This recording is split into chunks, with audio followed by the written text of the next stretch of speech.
ये सारी की सारी तेरी कारस्तानी है। ये तेरी ही तरबियत है। मेरी ही मत मारी गई थी जो मैंने तुझ जैसी औरत को अपनी बीवी बनाने का दर्जा दिया। इससे तो बेहतर था कि तुम मुझे औलाद पैदा ही ना करके देती। चौधरी सतार गुस्से से बिखरा हुआ कमरे में आया और आते ही अपनी बीवी को गर्दन से दबोचकर दीवार से लगा चुका था। कलसूम का तो सांस जैसे रुकने लगा था। वो उखड़े उखड़े सांस ले रही थी, खांस रही थी, पूरी कुवत से चौधरी सतार के चुंगल से खुद को निकालना चाहती थी। मगर सतार का भारी भरकम हाथ तो जैसे आज इसकी सांसें रोक कर ही दम लेने वाला था। इसकी आंखों से आंसू निकलने लगे थे। चौधरी सतार की आंखों में आग के शोले भड़क रहे थे, क्योंकि इसकी जवां जहां 19 साला बेटी घर से भाग चुकी थी। जब कलसूम की हालत बिल्कुल गैर होने लगी तो इसने एक झटके से कलसूम को छोड़ा और सन्नाटेदार थप्पड़ इसके मुंह पर मार दिया। कलसूम तो मुंह के बल गिरी थी, माथे पर मेज का कोना लगने से पेशानी फट चुकी थी। चौधरी सतार एक मर्तबा फिर बालों से दबोचकर अपनी बीवी को अपने सामने कर चुका था। कहने लगा कि बता, कहाँ है वो कमबख्त। यही वजह थी कि मैं बेटियों से नफरत करता था, मगर ये तो तेरी मोहब्बत थी, तेरी वफा थी कि मैं तेरी बातों में आकर बेटी से मोहब्बत करने लगा। आज देख लिया क्या हुआ है मेरे साथ। तेरी वो बेटी मेरी आंखों में धूल छोड़कर अपने यार के साथ भाग गई है। अब मैं क्या मुंह दिखाऊंगा लोगों को। मुझे नहीं पता अभी के अभी मुझे वो लड़की यहाँ इस घर में चाहिए, जिंदा या मुर्दा। अपने शोहर का इस कदर गुस्सा देखकर तो कलसूम ने कांपते हुए डरते डरते शोहर के सामने हाथ जोड़ दिए और रोते हुए कहने लगी कि मैं आपको कैसे यकीन दिलाऊं, इसमें मेरा कोई कसूर नहीं है। ना ही मुझे पता है कि वो किधर गई है। खुदा के वास्ते मुझ पर यकीन करें, मैं भी इतनी ही लाइलम हूँ जितनी कि आप। अगर मुझे पता होता तो मैं खुद इसे अपने हाथों से मार देती, मगर कभी भी इतना बड़ा कदम नहीं उठाने देती। मगर चौधरी तो जैसे सुन ही नहीं रहा था। वो गुस्से से अपनी बीवी कलसूम को गालम गलोच करता वहां से जा चुका था, जबकि पीछे कलसूम अपना माथा पीटती जमीन पर गिर चुकी थी। कहने लगी कि नूरा, ये तूने क्या कर दिया। एक मर्तबा भी नहीं सोचा कि तेरे जाने के बाद तेरी माँ का क्या हाल होगा। अरे तू तो इस अजियत भरी जिंदगी से निकल कर चली गई, लेकिन अब तेरा बाप न जाने क्या हशर करेगा। मेरी जिंदगी तो चलो जैसे तैसे गुजर जाएगी, मगर अब मेरी यही दुआ है कि तू मरती मर जाए, मगर कभी भी अपने अब्बा को ना मिले, वरना तेरा वो हशर करेगा कि तेरी नस्लें भी नहीं भुला पाएंगी। ये सोचकर कलसूम फूट फूट कर रो रही थी। चौधरी सरताज अपने खास लोगों को बुलवाकर हुक्म सादर कर चुका था कि किसी को कानो कान खबर भी ना हो और मेरी बेटी को भी ढूंढ कर लाया जाए। एक दफा मुझे मेरी बच्ची मिल जाए, मैं इसे इबरत का निशान बना दूंगा। चौधरी सतार के खास लोग मुख्तलिफ गांवों और इलाकों में जाकर नूरा को ढूंढ रहे थे। आने जाने वाली हर गाड़ी को असली के जोर पर चेक कर रहे थे। नूरा चौधरी सतार और कलसूम की इकलौती बेटी थी। अब सतार एक लड़की को पसंद करता था और अपने वालिदैन से बज़िद था कि इससे ही शादी करेगा। मगर जब शादी की रात इसने कलसूम को दुल्हन के रूप में देखा तो जैसे वो अपनी हर मोहब्बत भूल ही चुका था। जिस कदर खूबसूरत कलसूम थी, इस पर इसका हुस्न जादू सा कर चुका था। वो इसके साथ बड़ी ही मोहब्बत के साथ रहने लगा। कुछ ही रोज बाद जब कलसूम हामला हुई तो चौधरी ने ख्वाहिश ये रखी कि मुझे तो बस बेटा चाहिए, मैं अपने खानदान का वारिस चाहता हूँ। अब्बा कहते हैं कि जिसका पहला वारिस बेटा हो वो सारी जिंदगी कामयाब रहता है, मगर ये कलसूम ही थी जिसने अपने शौहर की सोच बदली थी। कहने लगी कि नहीं, हरगिज नहीं, ये तो पुरानी सोच है। हमारे दीन में इस तरह की बातों की कोई गुंजाइश नहीं है। लड़का और लड़की दोनों ही हमारा खून होंगे, चाहे खुदा हमें बेटी से नवाजे या बेटे से। हम कौन होते हैं खुदा के कामों में मुदाखलत करने वाले। कलसूम की ये बातें सुन सुनकर चौधरी सत्तार भी अपनी सोच बदल चुका था। जब इसके यहाँ नूरा की पैदाइश हुई तो इसने खुशी से पूरे गांव को दावत पर मदऊ किया था। चौधरी सत्तार अपने बाप दादा की तरह ही अपने असूलों का पाबंद था और हर एक को असूलों की पाबंदी करने का कहता। अगर कोई असूलों की खिलाफ वर्जी करता तो इसे सख्त से सख्त सजा देने से भी पीछे न हटता। जैसे जैसे नूरा बड़ी हुई तो चौधरी सतार के खदशात भी बढ़ने लगे। नूरा की उम्र उस वक्त सिर्फ 14 साल थी जब एक रोज चौधरी सतार कलसूम से कहने लगा कि हमारी बेटी बड़ी हो चुकी है, क्यों ना मैं इसका रिश्ता दूसरे गांव के चौधरी के बेटे से तय कर दूं। ये सुनकर कलसूम कहने लगी कि आप होश में तो है, हमारी बच्ची तो अभी बहुत छोटी है, पढ़ रही है। भला ऐसी बात सोच भी कैसे सकते हैं? क्यों इसका बचपन इससे छीन रहे हैं? ये सुनकर अब्दुल सत्तार भी खामोश हो चुका था। कहने लगा कि ठीक है, मगर मैं किसी भी तरह की ऊंच नीच ना सुनूं। इसे यकीन दहानी करवाई थी कि अपनी तरबियत पर भरोसा रखें। यूं ही धीरे धीरे वक्त गुजरता गया। गांव में किसी ने भी आला तालीम हासिल नहीं की थी, मगर ये नूरा ही थी जिसे गांव से बाहर शहर में पढ़ाई करने की इजाजत दे दी गई। जिस कॉलेज में नूरा पढ़ती थी, उसी कॉलेज में ही इस गांव का एक लड़का भी पढ़ाई कर रहा था। वो एक गरीब मजदूर का बेटा था और अपने माँ बाप का मुस्तकबिल बदलने की खातिर पढ़ाई कर रहा था। लड़के का नाम शकील था। धीरे धीरे दोनों की बात बढ़ी और दोनों ही एक दूसरे को पसंद करने लगे थे। पढ़ाई मुकम्मल होने में चंद माह ही रह गए थे जब एक रोज नूरा अपनी अम्मा से अपनी मोहब्बत के बारे में कहने लगी कि आप तो मुझसे बेहद मोहब्बत करती हैं और अब्बा भी मुझसे बेहद मोहब्बत करते हैं। इस बात में कोई शक नहीं, लेकिन क्या आप लोग मेरी शादी शकील से करवा देंगे? मैं सारी जिंदगी शकील के साथ खुशो खुरम जिंदगी बिताऊंगी। ये बात सुनकर तो कुलसूम कांप उठी थी। इसने फौरन अपनी बच्ची के ऊपर हाथ रख दिया। इसके चेहरे का रंग मुतगय्यर हो चुका था। अगले ही पल इसने अपनी बच्ची के मुंह पर जनाटेदार थप्पड़ मार दिया और कहने लगी कि तुमने सोच भी कैसे लिया? तुझे पढ़ाई के लिए भेजा था या प्यार इश्क करने? तुझे पता भी है अगर तेरे अब्बा को इस बारे में पता चल गया तो तेरे साथ क्या होगा? जानती भी है कि शकील कौन है। तेरे अब्बा तो नस्ल देखकर जानवर खरीदते हैं और तूने ये सोच लिया कि तेरी शादी कोई कमजाद कमी से करवा देंगे। बेहतर है कि ख्वाबों के घोड़ों को लगाम दो और वापस आ जाओ। तुम्हारी शादी भी तुम्हारे अब्बा हम जैसे चौधरियों के खानदान में करवाएंगे, ना कि इन कमजाद कमियों में। अपनी माँ से साफ इनकार सुनकर भी नूरा नहीं मानी थी। वही पढ़ाई मुकम्मल होते ही चौधरी सत्तार ने नूरा की शादी अपने ही जैसे चौधरी खानदान में तय कर दी। उस रोज नूरा बहुत रोई थी। रो रो कर माँ से कहने लगी कि अब्बा को कहें कि इस रिश्ते से इनकार कर दें, वरना नतीजे के जिम्मेदार वो खुद होंगे। मैं हरगिज किसी भी चौधरी से शादी नहीं करने वाली। मगर कलसूम इसे समझाती रह गई। अगले रोज नूरा और गांव के चौधरी के बेटे की बात पक्की हो गई थी। बाहर मेहमान आए बैठे थे। चौधरी बार बार कलसूम से कह रहा था कि जाकर नूरा को लेकर आओ। मेहमान कब से बैठे इंतजार कर रहे हैं। मगर जैसे ही कलसूम कमरे में आई तो कमरा खाली था। ना ही नूरा का कीमती सामान पड़ा था और ना ही वो खुद मौजूद थी। बस एक खत पड़ा था कि अम्मा मैं शादी करूंगी तो सिर्फ और सिर्फ शकील से। मुझे आप लोगों के इक़्तिदार और असूलों की भेंट नहीं चढ़ना। ये खत था या मौत का ऐलान। कलसूम पर सख्ता तारी हो चुका था। बहुत देर तक जब ना ही कलसूम और ना ही नूरा नीचे आई तो चौधरी सतार खुद अपनी बेटी को लेने के लिए ऊपर आया। सामने कलसूम की ये हालत देखी तो सवाल करने लगा। रोते हुए कलसूम ने वो खत चौधरी सतार के हाथ में थमाया। उस वक्त तो मेहमान बैठे थे, वो कुछ कर नहीं सकता था, मगर इसने ये बहाना बना दिया कि मेरी बेटी की तबीयत बेहद खराब है, इसलिए वो आप लोगों से मुलाकात नहीं कर सकती। वो लोग भी सरगोशी करते वहां से चले गए। चौधरी के लोग हर गांव में नूरा को ढूंढ रहे थे, मगर वो कहीं ना मिली। दिन ब दिन चौधरी सत्तार का गुस्सा मजीद बढ़ता चला जा रहा था। सारी सारी रात वो बैठकर सिगरेट फूंकता रहता और अपने लोगों को डांटता रहता कि मुझे हर हाल में मेरी बेटी वापस लाकर दो। धीरे धीरे ये बात पूरे गांव में फैलने लगी। चौधरी सतार की इकलौती बेटी घर से भाग गई है और भागी किसके साथ थी? गांव के शकील के साथ।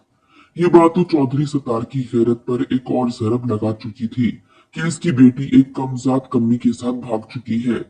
इसने उसी पल अपने बंदे शकील के यहाँ भेजे। इसके घर में इसका मजदूर बाप और बूढ़ी माँ रहती थी, जिन्होंने इस आस पर अपने बच्चे को पढ़ने के लिए भेजा था कि वो इनका नसीब संवारेगा। वो दोनों ही हाथ जोड़कर चौधरी सरदार के सामने खड़े थे कि हमें माफ कर दे। हमें खुद नहीं पता था कि हमारा बेटा इतना बड़ा कदम उठा लेगा, वरना हम इसे कभी भी कदम ना उठाने देते। कई लोगों ने तो चौधरी सरदार से ये भी कहा कि वो माफीनामा जारी कर दे। हो सकता है इसकी बेटी और शकील वापस आ जाए। अपनी बेटी की ही खुशी की खातिर शकील को माफ कर दे। जात का क्या है, चौधरी सरदार शकील को अच्छी नौकरी लगवा देता तो सब ठीक हो जाता। वो तुम्हारी बेटी की शयान शान हो जाएगा। मगर ये चौधरी सरदार के कानून के खिलाफ था।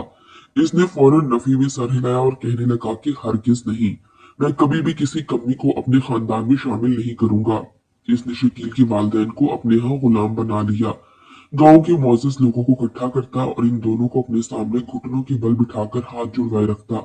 फिर कहता कि अपने बेटे शकील को गालियां दो। वो रोते हुए अपने बच्चे को गालम गलौज करते और फिर इन्हें अपने कदमों में गिराकर नाक रगड़वाता। वो दोनों बुढ़ापे में चौधरी शकील के कदमों में नाक रगड़ते रगड़ते सजा भुगत रहे थे। जिस कदर अजियत वो सह सकते थे दोनों सहते रहे, मगर एक रोज वो दोनों ही हार्ट अटैक से मर चुके थे। शकील और नूरा इन सब से बेखबर अपनी जिंदगी शहर जाकर सुकून से गुजार रहे थे। इन्हें लग रहा था कि कुछ अरसे बाद सब कुछ नॉर्मल हो जाएगा, वो वापस जाएंगे तो इनकी जिंदगी मामूल पर लौट चुकी होगी। मगर इन्हें कहाँ खबर थी कि चौधरी सत्तार का गुस्सा आए रोज मजीद बढ़ता ही चला जा रहा है, और जब वो वापस आएगी तो इनके साथ क्या कुछ होगा। पहले हफ्ते और फिर कई माह गुजर चुके थे, मगर चौधरी सत्तार को नूरा का कहीं भी कोई अता पता नहीं चल सका। नूरा और शकील भी इंतजार कर रहे थे कि कब मामला ठंडे पड़े और वो वापस आए। नूरा की मां कलसूम की जिंदगी तो अजीरन हो चुकी थी, वो तो नफ्सियाती मरीजा बन चुकी थी। आते जाते चौधरी सतारे से बातें सुनाता मार मार कर इसे जहनी मरीज कर दिया गया। जब एक रोज सतार किसी काम के सिलसिले में शहर गया तो इसे एक जानिब सुपरमार्केट में शकील नजर आया। शायद वो वही काम करता था। चौधरी सतार के साथ मौजूद इसके खास लोगों ने इशारा किया कि अभी जाकर शकील को उठा ले, तो चौधरी सतार ने फौरन हाथ से मना कर दिया। भले ही 2 साल गुजर चुके थे, मगर अभी तक इसका गुस्सा यूं ही दिल में लावा बन चुका था। इसने छुप कर शकील का पीछा किया, वो कहाँ रहता है, कहाँ जाता है, कहाँ काम करता है। तमाम तर मामला तय करने के बाद अगले ही रोज इसने अपने एक खास दोस्त को वहां पर शकील के पास भेजा। शकील पहले तो डर चुका था, मगर जब उस शख्स ने इससे मिलकर रोते हुए इसे सीने से लगाया और बताया कि तुम्हारे जाने के बाद तुम्हारे माँ बाप तुम्हारी याद में सिसक सिसक कर मर चुके हैं, तो शकील भी रोने लगा। ऐसे में इसे किसी अपने की जरूरत थी। वो उस शख्स को अपने साथ अपने घर ले आया। नूरा ने जब अपने अब्बा के खास आदमी को अपने पास देखा तो जैसे इसके कदमों के नीचे से जमीन निकली थी। वो डर चुकी थी, मगर वो शख्स इसे ढारस देते हुए बोला कि बेटा, डरने की जरूरत नहीं। 2 साल गुजर चुके हैं और इन 2 सालों में तुम्हारे अब्बा बहुत बदल गए हैं। पहले तो वो तुम्हारे खून के प्यासे थे, मगर अब वो तुम्हारी याद में हलकान हो चुके हैं। तुम्हारी माँ तुम्हारी याद में पागल हो चुकी है। तुम जल्द अज जल्द वापस आ जाओ, तुम्हारे अब्बा तुम्हें देखकर बहुत खुश होंगे। नूरा ने फोन पर अपने अब्बा से भी बात की थी। जब इसे लगा कि इसका बाप तो सच में बदल चुका है और इसे माफ करने के लिए तैयार है, तो इसने और शकील ने वापस गाँव जाने का फैसला किया। नूरा हामला थी। कुछ ही दिनों बाद इसकी डिलीवरी थी। वो शकील के साथ वापस 2 साल बाद इस गांव आई थी। जैसे ही गांव में दाखिल हुई तो चौराहे पर लोगों की भीड़ जमा थी। नूरा को हैरत हुई कि आखिर लोगों का मजमा क्यों इकट्ठा है। जैसे ही वो मजमे को चीर कर आगे बढ़ी तो इसके अब्बा वहीं पर पंचायत बिठाकर बैठे थे। 2 साल बाद अपनी बेटी को वो भी इस हालत में देखकर तो जैसे वो सीख पा हो चुका था। अगले ही पल आगे बढ़ा और नूरा को देखने लगा। नूरा को लगा कि जैसे इसके अब्बा ने इसकी हर गलती माफ कर दी है। वो आगे बढ़कर अपने अब्बा के सीने लगने ही लगी थी कि अगले ही पल चौधरी सत्तार ने इसे गर्दन से दबोच लिया। वहीं इसके खास आदमियों ने शकील को पकड़ लिया और मारना शुरू कर दिया। चौधरी सत्तार धाड़ कर ये हर एक शख्स को कह रहा था कि अगर किसी की बहू बेटी बहन अभी तक घर में मौजूद है तो इसे यहाँ पर लाया जाए, देखा जाए इस गांव की कवानीन तोड़ने का अंजाम क्या होता है। मैं तो अपनी बेटी को भी नहीं बख्शने वाला। अरे इसने मेरे मुंह पर कालक थोपी है। चौधरी सत्तार अपने कानून का पक्का था। देखना इसको कैसे अब इबरत का निशान बनाएगा। नूरा के तो होशो हवास गुम हुए थे। वो रोने लगी, हाथ जोड़ने लगी, कहने लगी कि हमें माफ कर दे। अगर ये सब करना था तो हमें वापस क्यों बुलाया। मगर चौधरी सतार के लोगों ने वहीं पर बोर्ड के साथ रस्सियां लटकाकर फांसी लगा दी थी। कहने लगा कि पूरे गांव के सामने तुम्हें फांसी देंगे। नूरा रोते हुए कहती रही कि मैं हामला हूँ, मेरे बच्चों को तो इस दुनिया में आने दे। मगर इन पर किसी को भी रहम न आया। दोनों मियाँ बीवी को एक साथ फांसी के तख्ते पर लटका दिया गया। नूरा और शकील ने एक दूसरे का हाथ पकड़ा था। वो रो रहे थे। कलमा शहादत पढ़कर फौरन रस्सी खींच दी गई। वो दोनों तड़पते रहे। चौधरी सत्तार ने जब ये मंजर देखा तो फौरन नजरें फेर कर बोला कि जब इनकी सांसें निकल जाएं तो इन्हें कचरे के ढेर पर फेंक आना। तभी कलसूम तक ये बात पहुंची कि इसकी बेटी गांव आ चुकी है। वो पागल जब भागती हुई यहाँ तक आई, इसकी बेटी फांसी पर लटकी तड़प रही थी। इसकी जान निकल चुकी थी। बेटी को मरता देखकर कलसूम की भी सांसें वहीं थम गई। वो वहीं पर गिरकर मर गई। कलसूम और शकील इबरत का निशान बने मर चुके थे, मगर कलसूम के वजूद में पल रही जान अभी भी जिंदा थी। चौधरी और इसके खास लोग वहां से जा चुके थे। सिर्फ एक ही शख्स बचा था, जिसकी जिम्मेदारी थी कि इनको मरने के बाद उठाकर दफन कर दिया जाए। तभी नूरा ने एक बच्चे को जन्म दिया। वो बच्चा सही सलामत था, रो रहा था। वहां पर एक औरत भी मौजूद थी, जिसकी कोई औलाद ना थी। वो कब से खड़ी ये मंजर देख कर रो रही थी। इसने फौरन नूरा के बेटे को अपनी चादर में उठाया और वहां से जाने लगी। चौधरी के खास आदमी ने इसे देख लिया था। कहने लगी कि इस लड़के को वापस कर दो। अगर चौधरी सतार को पता चला तो वो तुम्हें भी मारेगा और इस बच्चे को भी। मगर वो औरत कहने लगी कि अगर तुम ये राज रखोगे तो ये राज कभी भी नहीं खुल पाएगा। मैं बे औलाद हूँ, इसे पाल लूंगी। इसने नूरा के बेटे का नाम वलीद रखा था। वो इसे वहां से लेकर चली गई और उसी शाम जाकर इसे अपने और अपने शौहर के नाम रजिस्टर करवा लिया। नूरा और शकील को दफना दिया गया था। वही वलीद इस औरत की यहाँ परवरिश पाने लगा। इसे तो खबर भी नहीं थी कि आखिर इसके वालिदैन के साथ हुआ क्या है। रजिया और रफीक वो गांव छोड़कर दूसरे गांव में आ चुके थे। सुनने में आता रहा कि चौधरी की आदतें मजीद बिगड़ चुकी थी। वो तो खुद को फिरौन समझकर फिरता है। गांव की हर घर और लड़की के फैसले वो खुद करता है। अपनी बेटी का बदला वो गांव की लड़कियों से ले रहा है। वही वलीद पुलिस में भर्ती हो गया। जिस रोज इसे पुलिस की नौकरी मिली थी वो बहुत खुश था। सबसे पहले तो अपने माँ बाप के गले लगकर इसने अपनी खुशी का इजहार किया। रजिया और रफीक भी बेहद खुश थे। आखिर को दोनों की दिन रात की मेहनत का नतीजा था। एक एक पाई जोड़कर उन्होंने वलीद को आज इसके कदमों पर खड़ा किया था। फिर वो रजिया और रफीक के साथ अपने असल माँ बाप की कब्र पर गया। कब्र पर जाते ही वो तो जैसे गिर सा चुका था। इसके माँ बाप की कब्र की हालतें बेहद बुरी थीं। कहीं कहीं बड़े गड्ढे और सूखी बोटियां पड़ी थीं। ऐसे लग रहा था जैसे जानबूझकर इन कब्रों पर कचरा फेंका गया हो और सफाई तक न की गई हो। बाकी कब्रिस्तान की तमाम कब्रें साफ सुथरी थीं, मगर दोनों कब्रों पर आज तक नफरत और बर्बरियत का इजहार किया जा रहा था। वलीद ने अपने हाथों से अपने वालिदैन की कब्रों को साफ किया और फिर फातिहा पढ़ते हुए उठ खड़ा हुआ। जेल में वलीद की नौकरी वहां पर मौजूद कैदियों की निगरानी करना थी। इसी के साथ ही अगर कोई कैदी बीमार हो जाता या इसे फांसी के घाट लाया जाना होता तो ये काम वलीद ही किया करता। कई गुनाहगारों को बाज दफा वो फांसी के तख्त पर भी लाया था। एक रोज यूं ही एक कैदी को इस जेल में लाया गया। कहा गया कि सुबह इसे फांसी लगनी है। वलीद पर तजस्सुस सा था। पूछने लगा कि ये तो मुझे एक उम्र रसीदा सा शख्स लग रहा है। आखिर इसने क्या गलती की है जो इसे फांसी की सजा सुनाई जा रही है। ये सुनकर वहां का पुलिस ऑफिसर कहने लगा कि इसने फलां गांव में लोगों की जिंदगी अजीरन कर रखी थी। सुनने में आया इसने कई साल पहले अपनी बेटी और दामाद का भी कत्ल किया था। बड़ी ही बेदर्दी से इन्हें मारा गया था और फिर गांव के हर घर में अपनी हुक्मरानी जताना, जो भी इसके कानूनों की खिलाफ वर्जी करता वो इसे मौत के घाट उतार देता। अब तक ये 25 लोगों को कत्ल कर चुका है। इस जैसे सफाकदिल इंसान की तो जल्द अज जल्द फांसी ही होनी चाहिए। ये सुनकर वलीद भी सोच में पड़ चुका था और अगली सुबह फजर की नमाज की अदायगी के बाद उस शख्स को जेल से निकाला जाने का कहा गया। पुलिस ऑफिसर ने एक नजर वलीद को देखा और फिर कहने लगा कि जाओ जाकर फलां कैदी को जेल से ले आओ। वलीद हैरत में मुब्तला था, क्योंकि ये तो इसके काम में नहीं था, मगर अफसर का हुक्म मानना जरूरी था। वो जेल में गया तो वहां वो कैदी मौजूद था। वलीद ने इस कैदी को थामा और इसे फांसी के घाट की जानिब ले जाया जाने लगा। न जाने क्यों इसके खून में जोश सा आ रहा था। ठंड में भी इसका वजूद पसीने से तमतमा रहा था। ऐसे लग रहा था जैसे इसके खून की गर्दिश तेज हो चुकी है।